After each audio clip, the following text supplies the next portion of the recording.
반응이 왜? 아니 그런 게 아니라 그러니까 사진을 봐서 잘 모르겠어서. 아 근데 배송 와서 이거 환불도 안 되는데. 환불이 왜 안 돼? 몰라 그냥 안 된대. 블로그는 진짜? 대부분 그냥 안 된다고 그러는데. At the last station, the doors are on your left. 내리실 때에는 두고 내리는 물건이 없는지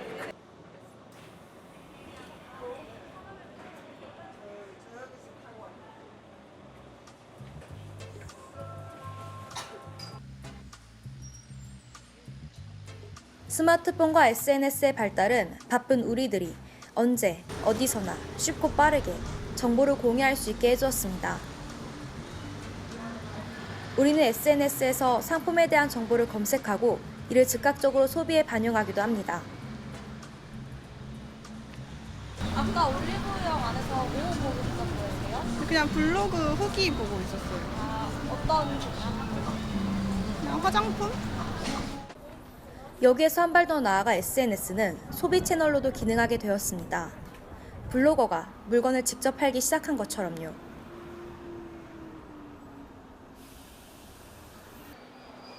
길거리에 나가 블로그 쇼핑몰에 대해 아는지 물어보았습니다. 블로그에서 광고 같은 형태로 물건을 파는 거거든요. 네네. 그렇게 하는 걸 알고 계신가요? 네네. 알고 있어요.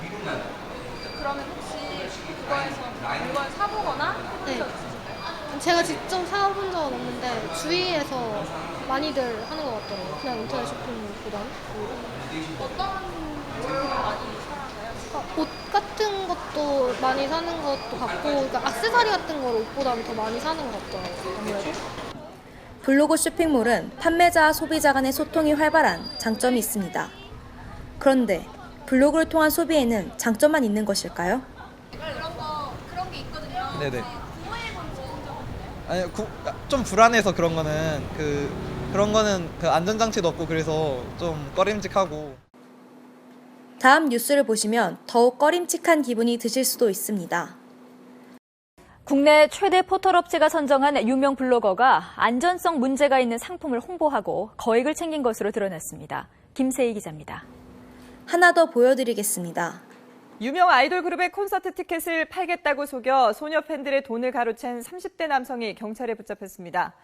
한 씨는 블로그에 아이돌 콘서트 티켓을 팔겠다는 가짜 알림 글을 올린 뒤 피해자들이 보낸 표값만 챙기는 수법으로 지난 2년 동안 여고생을 비롯해 170여 명에게서 2,800만 원을 가로챈 혐의를 받고 있습니다. 뉴스에서나 나오는 먼 얘기로 느껴지시나요? 핑크브러쉬 사건을 아십니까? 유명 블로거가 판매글의 사진과 달리 질이 떨어지는 제품을 판매한 사건입니다. 피해자가 활동 중인 카페에 올려 알려진 이 사건은 실시간 검색어에 오르기까지 했습니다. 이는 블로그 쇼핑몰의 부정적인 면이 알려지는 계기가 되었습니다.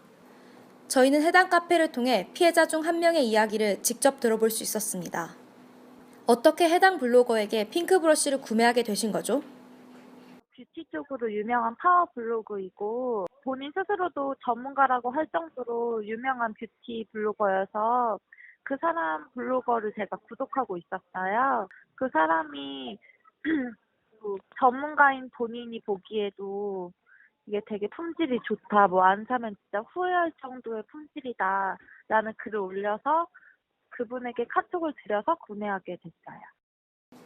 피해자마다 구입 가격이 제각각인데 어떻게 된 일입니까? 가격을 공개를 하지 않은 채로 판매를 하였고 이제 카톡을 주는 사람한테만 가격을 공개를 해서 팔았는데 저희가 인터뷰한 피해자는 52,000원에 브러쉬 세트를 구매했다고 합니다. 그러나 사진으로 봤을 때 5만 원대 제품이라 하기엔 질이 많이 떨어져 보입니다. 블로거가 원래 팔겠다고 한 제품을 외국 유튜버가 리뷰한 영상입니다. 피해자가 받은 브러쉬 사진과 비교해보면 한눈에도 그 품질 차이를 알 수 있습니다.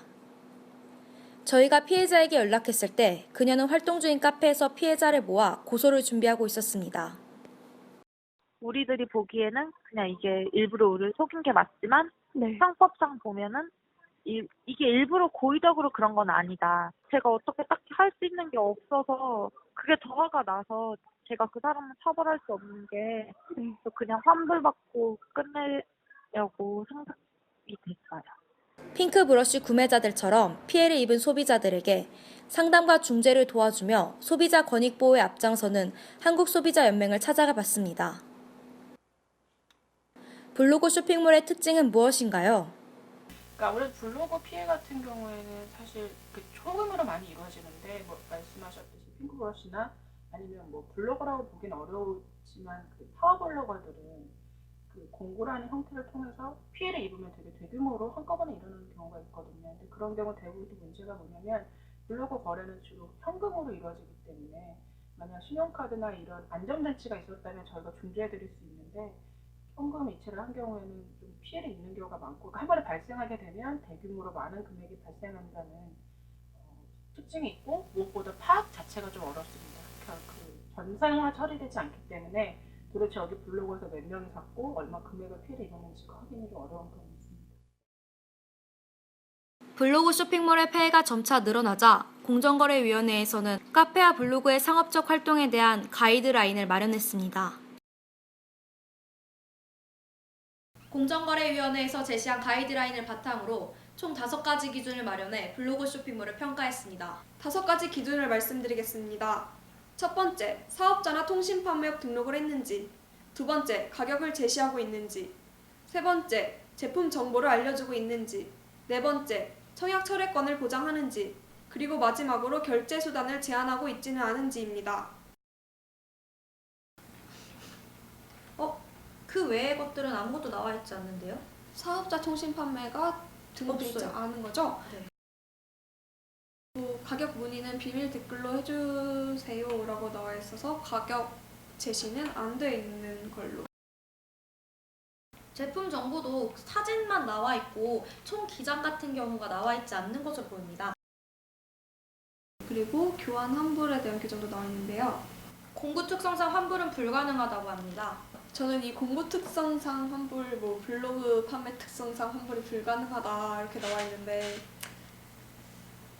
이게 참 이 특성이 뭔지 입금 계좌가 나와 있는 걸 보라서 카드 결제도 안 되는 것 같고 아니면 에스크로 같은 신용 결제 방법도 안내하고 있지 않은 걸로 보아서 결제 수단도 제대로 결제 수단을 제한하고 있는 것으로 네. 보입니다.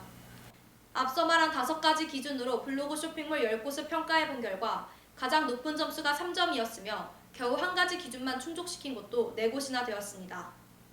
10곳의 평균 점수는 2점으로 5가지 기준을 모두 지킨 블로그 쇼핑몰은 한 곳도 없었습니다. 저희가 정한 기준은 소비자 입장에선 당연히 보장받고 고지받아야 할 것들이었습니다. 실제로 기존 온라인 쇼핑몰이나 오프라인 매장들에선 대부분 지키고 있는 기준들입니다. 앞서 블로그를 평가했던 기준들은 법령에서도 명시하는 기본적인 것들입니다. 하지만 이를 지키지 않는 블로그에서 쇼핑한다면 피해 구제조차 받지 못할 수 있습니다. 여기서 애매한 것은 그분이 개인이실 거란 말이죠. 그러면 전자상거래법에 포함되지 않다 보니까 그런 경우에는 사실 저희를 할 수 있는 건 최대한 이제 업체와 중재를 해서 그 운영자와 중재를 해서 피해를 최소화하는 방향밖에 좀 없는 게 그게 조금 그래서 이 블로그나 이런 카페를 통한 사기가 많이 안 주는 이유가 또 그런 거지 않을까 싶긴 합니다. 처벌 자체가 크지가 않고 하다 보니까. 블로그 쇼핑몰의 행태가 다양해지는 만큼 그것을 규제하고 관리하는 시스템도 다양해져야 할 것입니다. 꼭 저희뿐만 아니라 많은 소비자 단체와 그 전문가들이 얘기하는 것은 그런 블로거들을 대형 포털이 가지고 있잖아요. 그 포털 입장에서도 그런 파워 블로거나 블로그 판매가 늘어나면 본인들에게 어느 정도 이익이 있기 때문에 그만큼의 관리 책임이 강화돼야 되지 않을까라는 생각을 하고요. 법령의 사각지대에 놓인 블로그 쇼핑몰을 포털이 관리하는 것 또한 방법이 될 것입니다.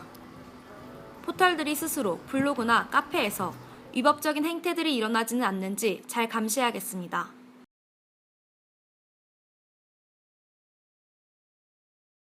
한국소비자연맹은 2009년부터 전자상거래와 소비자의 합리적 선택을 위해 온라인 쇼핑몰 이용에 필요한 정보를 제공하는 온라인 쇼핑몰 소비자 감시단을 운영해 왔습니다.